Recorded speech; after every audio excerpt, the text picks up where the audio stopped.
Okay, now let's see how we use Excel to do up our data table. I have with me a set of data from a pendulum experiment. The first column refers to the length of the pendulum L, the second column the number of oscillations. The third and fourth columns refer to the first and second trial for the time taken for the pendulum to complete the stated number of oscillations based on its respective L values.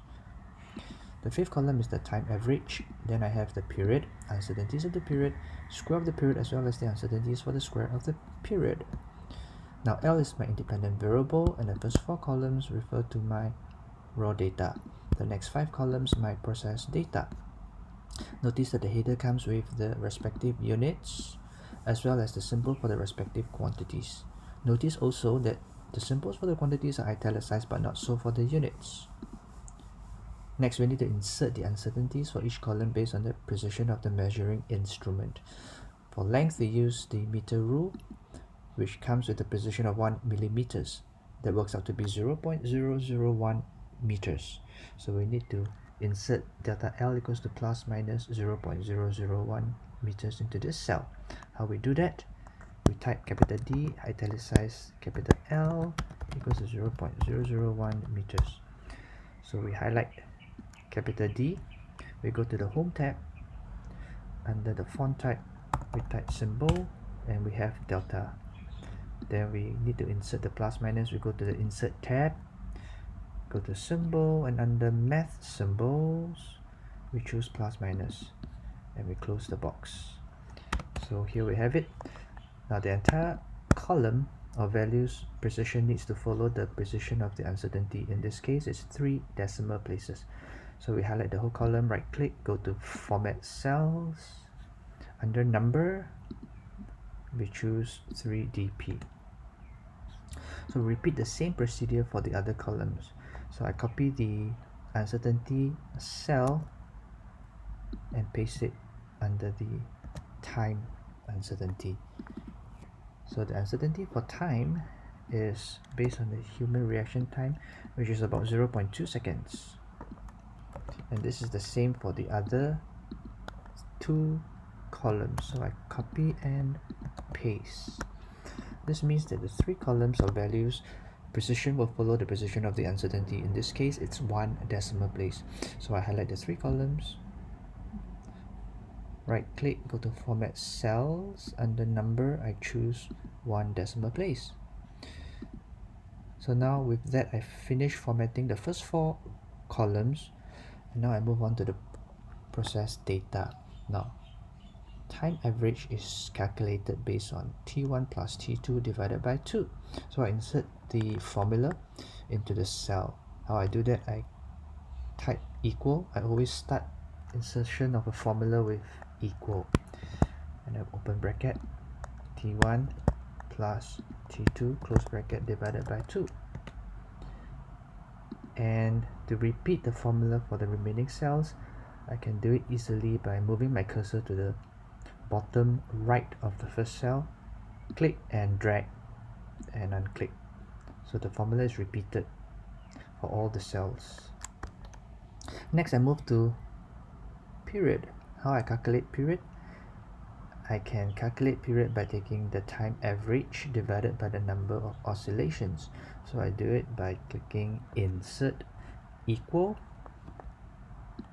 time average divide by number of oscillations, and I enter. So I repeat for all the cells by dragging down. Now notice that the decimal place for this column is very messy, but I'll need the precision of my uncertainty before I can determine the precision of this column. Therefore, I need to work out this column first. So how do I calculate delta t? Delta t is simply calculated by taking the human reaction time divided by the number of oscillations. So in this case, the human reaction time is 0.2 divided by this cell. So I repeat by dragging everything down. Now notice, as a good practice, delta t is kept to 1 significant figures for all uncertainties.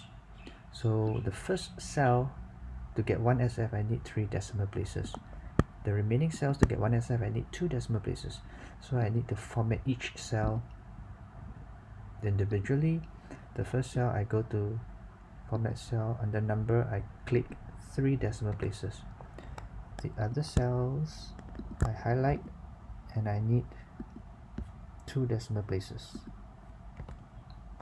So after which, I can now determine the precision of this column based on the precision of its uncertainty. So for the first cell, 3dp, I need to go through the tedious process of amending to 3dp and then repeating for the other cells, which require 2 decimal places.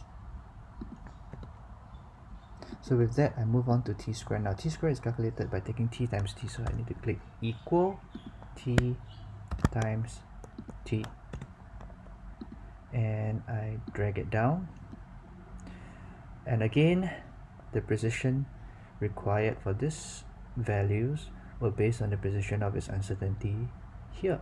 So I need to work out this column first. So how do I calculate? I use the formula for fractional uncertainty. Click equal 2 times delta t over t, close bracket, times t squared. So this is the absolute uncertainty for t squared. I drag it down, and here we have it. Now to keep these values to 1 SF, we need 2 decimal places for all the cells, which is uniform. So I highlight everything and right click, format cells, click number, and go to 2 decimal places. So after which, now this sets of value will follow the precision of its uncertainty, which is 2 decimal places. I highlight the whole column, right click, format cells, and go to number and click 2dp. With that, I finish formatting the table and ready to plot the graph. Thank you.